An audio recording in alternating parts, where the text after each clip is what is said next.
परंडा विधानसभा मतदारसंघात अपक्ष उमेदवार गुरुदास संभाजी कांबळे यांची चप्पल हे निवडणूक चिन्ह आहे।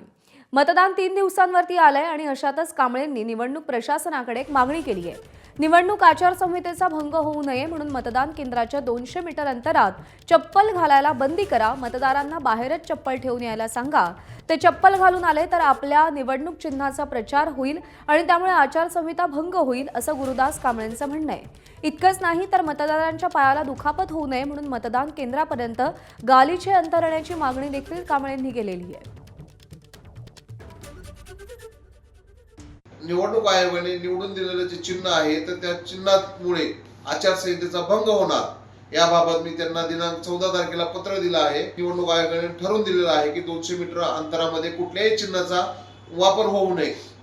त्या अनुषंगाने माझं जे चिन्ह चपला आहे ते चपला 200 मीटर मध्ये कोणीही घालून आलं नाही पाहिजे किंवा त्याचा प्रचार प्रसार केला नाही पाहिजे।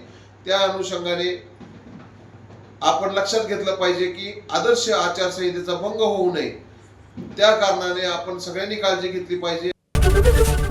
एबीपी माझा, उघडा डोळे बघा नीट।